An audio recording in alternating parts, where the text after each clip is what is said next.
Ensuite, il y a la formation juridique et pratique.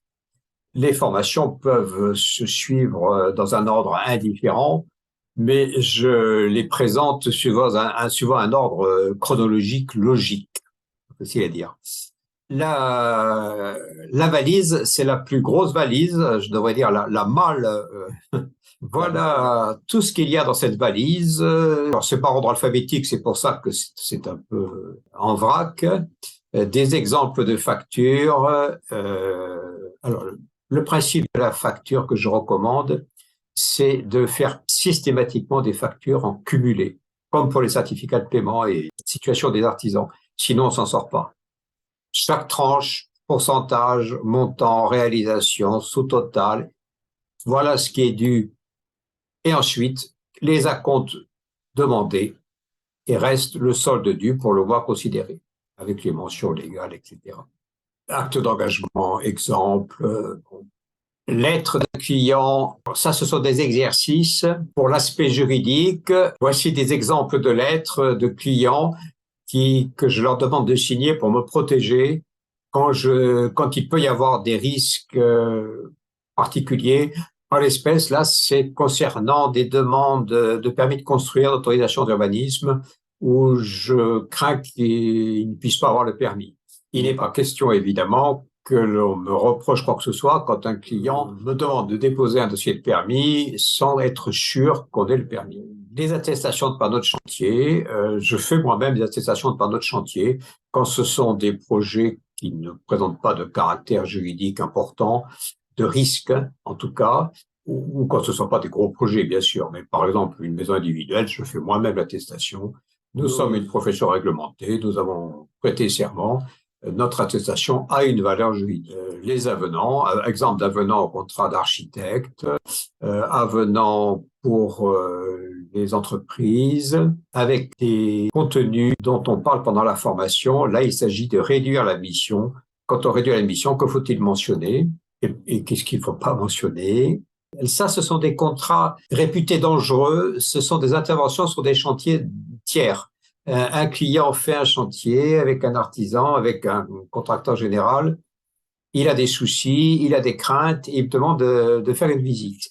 Je le fais si j'estime devoir le faire, mais bien évidemment, je suis absolument protégé juridiquement. Ce qui nous piège essentiellement en droit, c'est le flou.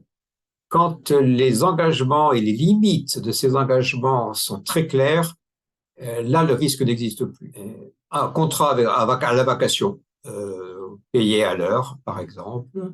Ensuite, des exemples de lettres, l'aide d'un architecte au conseil régional quand on saisit le conseil régional sur un litige, et l'avenant pour résiliation du contrat d'architecte. Enfin, je ne vais pas tout passer parce que bon, ça fait beaucoup. Le CCAP, bien entendu, qui est une pièce essentielle. Donc, on voit tout le détail du CCAP dans cette formation juridique et pratique. Juridique, c'est l'éclairage juridique. Pratique, c'est le partage d'expérience, comment mener une maîtrise d'œuvre. La défaillance d'entrepreneur, la sous-traitance, SPS et le prix, etc., etc. Qui doit être rédigé en évitant autant que possible, c'est pas toujours possible, en évitant le jargon. Parce que le client, c'est son contrat.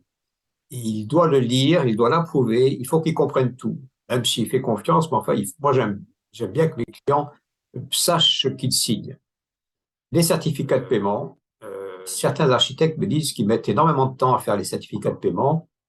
Je me suis chronométré lors d'une formation 4 minutes, à condition que je sache, bien entendu, si les travaux sont acceptables ou pas. Mais si je connais les travaux, si c'est à l'issue, par exemple, d'une réunion de chantier, 4 minutes pour faire un certificat de paiement. Alors, je fais un copier-coller du certificat de paiement précédent et je modifie les pourcentages, enfin, les dates, les retenues que je peux faire, et il en résulte ce que doit verser le client automatiquement. Compte rendu de réunion de chantier, donc ça c'est la réunion numéro 1. Je pense qu'on fait tous pareil, les coordonnées de tout le monde, les clauses qui sont répétées à chaque fois, notamment sur la sécurité, le vis-à-vis du planning et les remarques, y compris les remarques pour le maître d'ouvrage, qu'est-ce qu'il doit faire, y compris les remarques pour l'architecte. qu'est-ce que je dois faire? Comme ça, l'ayant embarqué, je suis sûr que je m'y tiendrai. C'est une discipline, une autodiscipline. Et les remarques pour chaque entreprise. Le premier compte rendu d'un chantier vaut état des lieux, notamment vis-à-vis des extérieurs. La voirie, tout ce qui est commun, les mitoyennetés, ça c'est le bâtiment à côté, voilà comment il était quand on a pris le chantier. Je ne veux pas qu'on puisse reprocher aux artisans ou à moi-même d'avoir provoqué une dégradation d'un bâtiment qui est déjà abîmé. Et voilà les ornières. Ensuite, compte rendu de chantier où il y a un problème. Alors, il y a un problème, nous devons bien évidemment le révéler, sinon nous serions en faute. Mais par contre, il ne faut pas affoler le client. C'est un problème qu'on va résoudre, qui n'existera plus. Et les clients sont très stressés sur les chantiers. Donc, il faut le mentionner, mais dans l'intérêt même des nuits paisibles du client, il ne faut pas en faire le psychodrame. Ça m'est arrivé quand j'étais jeune, je m'en suis mordu les doigts. Mordu les doigts. Donc, j'explique comment il y a un problème grave sur ce compte rendu de chantier.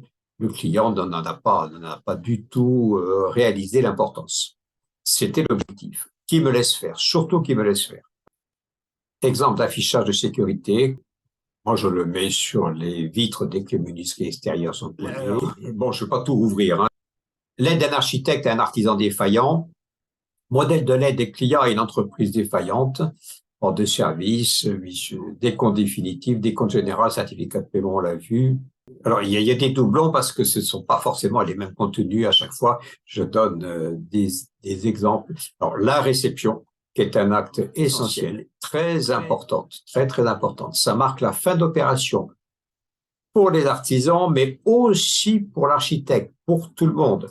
C'est en quelque sorte aussi notre réception de notre maîtrise d'œuvre. D'où l'importance que l'architecte figure et signe. Il ne faut surtout pas laisser un client qui puisse réceptionner sans nous. Il faut que nous puissions matérialiser notre assistance à la réception. Ce que l'on a accepté, ce que l'on a refusé. Les clients, parfois, voulant mentionner des réserves qu'il ne faut surtout pas mentionner puisqu'ils perdraient les garanties décennales, ou des clients, peut-être un peu filous, faut se méfier, qui nous disent non, ne marquez pas cette réserve, ça fait rien, et qui après pourraient nous le reprocher. Donc, 3 parties, les travaux concernés, ceux qui ne sont pas concernés, c'est-à-dire ceux qui sont réservés par le maître d'ouvrage et qui ne sont pas réceptionnés, qui sont hors de ma maîtrise d'œuvre. Les travaux modifiés mais acceptés qui ne sont donc pas des réserves. Attention, juridiquement, chaque mot a son importance, il ne faut pas parler de réserve. Modification acceptée avec ou sans réfaction financière suivant les cas. Et enfin, les travaux réservés, c'est-à-dire les travaux non réceptionnés qui restent en chantier et qui, ne faut pas l'oublier, qui ne sont pas assurés tant qu'on n'a pas fait la levée des réserves correspondantes. Des mini-marchés de travaux pour des travaux simples. C'est pas la peine à ce moment-là de faire des gros dossiers. Le marché de travaux, j'ai fait une vidéo là-dessus, vous pourrez la voir sur ma chaîne. C'est quelque chose d'assez important puisqu'il y a des plans techniques, il y a un CCTP, un descriptif complet, il y a un CCAP complet, il y a un planning et un acte d'engagement. Pour des travaux beaucoup plus simples, j'ai fait ces mini-marchés de travaux où il y a l'essentiel, l'indispensable. Un CCAP pour des ouvrages beaucoup plus simples, où on n'a pas besoin de faire les plans techniques, le descriptif complet, le CCAP complet, le planning. Ça tient sur 3 pages. On a 3 pliés en 2 et cela vaut ça fait marché de travaux, bien sûr. Et il y a également aussi des micro-marchés de travaux.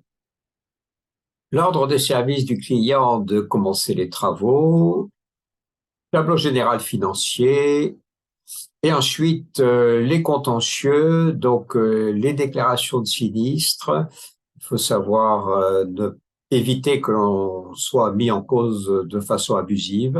Les résiliations du contrat d'architecte, comment on fait donc avec les lettres d'exemple. Mais il faut que ça soit prévu dans le contrat, sinon juridiquement on ne pourra probablement pas le faire. et les contentieux, qui sont un moment tout à fait normal dans la vie d'un architecte. Dans le bâtiment, il y a à la fois beaucoup d'argent en jeu et il y a des aléas.